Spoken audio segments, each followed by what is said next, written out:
Greetings. In this video, I'm going to be discussing chord relationships. Now, what I mean by that is that certain chords have interesting relationships with other chords. And we can actually begin to anticipate how a chord transition is going to sound when we intimately understand their relationships with each other. Let me provide you with an example. Going from a C chord to a D minor chord, all three notes change. Okay, so C is built off of C, E, G. And even though I'm playing 5 different notes right here, they're all built off of 3 different pitches. And then our D minor chord, it's all built off of D, F, and A. So C, E, G, D, F, A, there's no overlap. Well, shifting from C major to D minor is a little bit of a bold transition because all the notes change. Regardless of the voice leading, there's still a sort of energy or shock to it. Now, if I go from C major to E minor, C major has C, E, G, and E minor has E, G, B. Well, 2 of the 3 notes are exactly the same.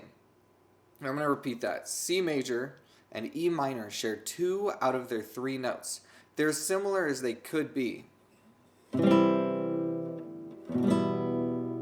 Now you hear how it doesn't really feel like I went very far. You know, if you're telling a story, you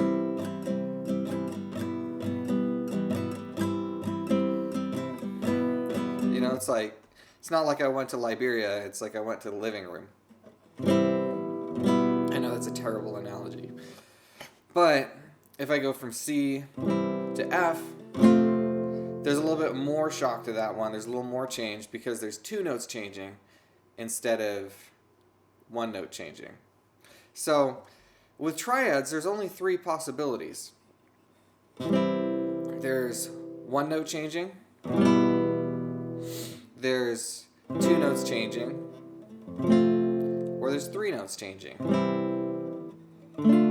or there's not changing. Now, there's a parallelism. If I go up a third, we discussed thirds in another video. If you're not understanding what I mean by that, then look at my video on intervals.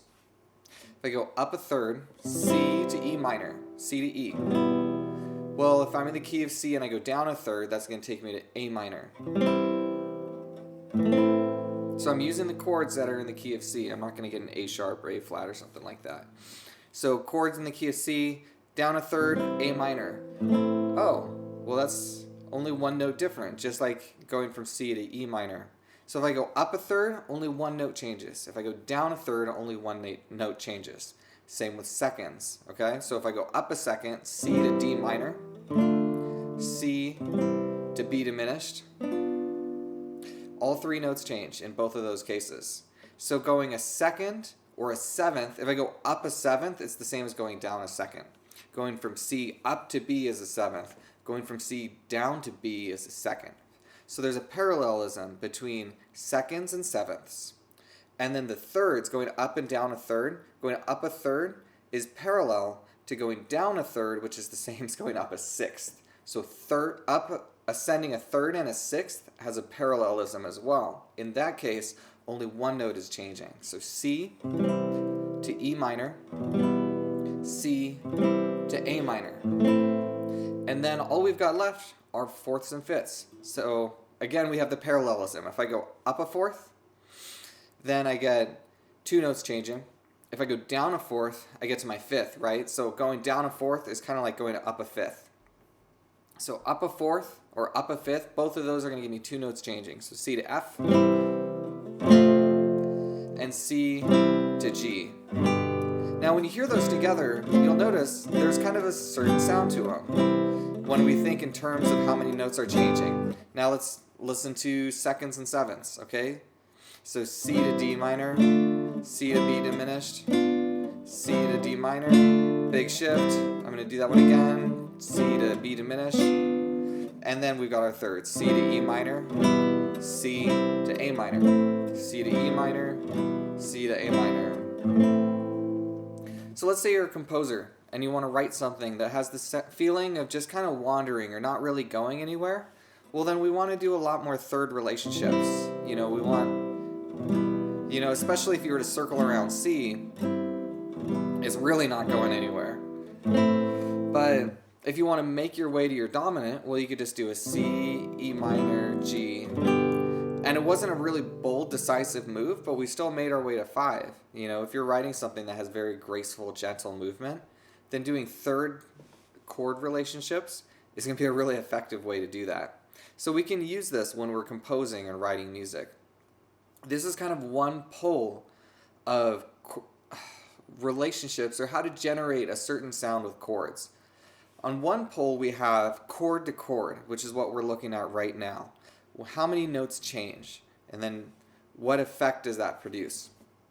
The other pole that we'll talk about in another video, and there's going to be a proliferation of videos on that, but is thinking in terms of your root. If I'm in the key of C, then 5 is my dominant, and F is a good predominant, 2 is a good predominant. So there's thinking tonally, but then there's just thinking from chord to chord. And those give you just entirely different relationships. And as we learn different chord relationships, we don't have to think in terms of our key necessarily. We could just think of, well, what does it sound like to go from this chord to this chord? It's sort of like using a Neapolitan chord, where I do a minor chord, and then I do a major chord a half step up. And you just get an interesting sound to it. So I would encourage you to really get to know this information, really become comfortable with it. I'm going to provide a document linked in the description below. I would check that out. It's going to have this information diagrammed out for you. But this is really useful to know, especially if you're into songwriting. Check it out, get to know it, study it, and we will build on this later. Good luck and God bless.